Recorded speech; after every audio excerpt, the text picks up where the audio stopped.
On est là pour ça. Après, l'impatience, on sait, ça vient vite. On a joué il n'y a pas si longtemps. Et puis demain, c'est le match. Donc, on se prépare pour ça.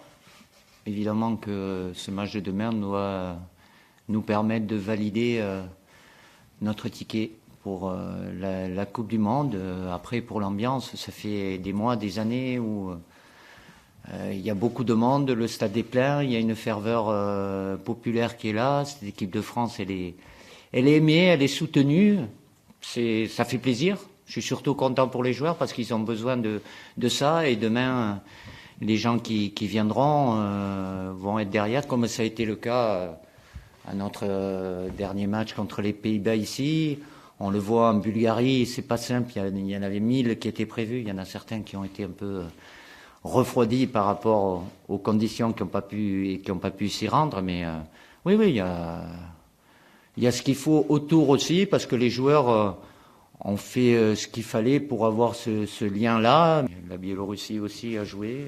Il y a des joueurs qui sont suspendus, qui ne seront pas là. Nous, on a perdu évidemment N'Ji, qui est blessé. Aujourd'hui, là, à l'heure où je vous parle, je n'ai pas encore toutes les données, parce que on a un entraînement, même s'il sera assez light ce soir. On est à J+2.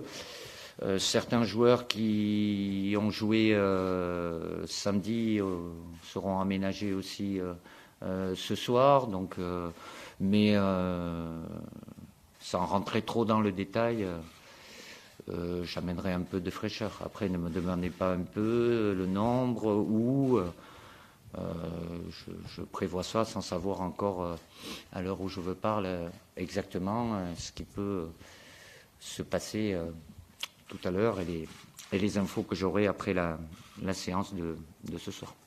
Si tu fais référence à ma génération, je me rappelle bien, on sort même en sortant d'un titre de champion du monde pour se qualifier à l'Euro, c'est ric-rac. On ne fait pas exprès, hein. Après, l'Allemagne, oui, elle a l'habitude de survoler, elle le fait encore. Je ne sais pas sincèrement comment l'expliquer, qu'aujourd'hui, eux, avec la génération qu'ils ont par rapport à celle de mes joueurs, évidemment qu'ils ont un vécu et une expérience largement plus élevée. Ils sont arrivés, pour faire un petit rappel, ils ont été champions du monde en 2014, mais ils ont commencé en 2006, 8 ans avant, et passer par des quarts de finale, demi-finales, des finales perdues pour connaître le sacre. Sincèrement, on ne fait pas exprès. Hein. Je préfère être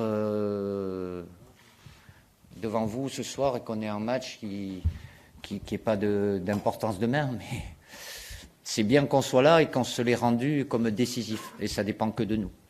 On les a fait, on les a suivis, on les a joués au match aller. Il y a eu beaucoup de changements entre les matchs, par exemple, du mois dernier et la liste qu'il y a aujourd'hui. Il y a 50% des joueurs qui ne sont pas là. Là, il y en a eu 3 qui ont été concernés, qui sont suspendus, qui ne seront pas là. Voilà, évidemment, j'ai fait observer le dernier match contre les Pays-Bas, où ça sourit bien aux Pays-Bas. Ils auraient pu prendre plus de buts et à la fin ils peuvent faire un autre résultat aussi. C'est une équipe qui est bien organisée, elle est capable. Samedi elle a joué à 4. Quand on a été là-bas, ils avaient plutôt l'habitude de jouer à 4, ils ont joué à 5. On peut avoir les deux, évidemment. C'est une organisation défensive avec de la présence athlétique et quelques bons joueurs. Je pourrais te les citer, mais j'ai peur de les massacrer un petit peu. Donc, et puis comme il peut changer aussi, il a un groupe de 20 joueurs, donc défendre, ils vont défendre. Et tant mieux, parce que ça voudrait dire que nous, on va attaquer. Mais voilà, et quand ils ont une opportunité de sortir, coup de pied arrêté, ils jouent le coup à fond. Ils ont marqué contre les Pays-Bas, ils ont frappé la barre aussi. Donc,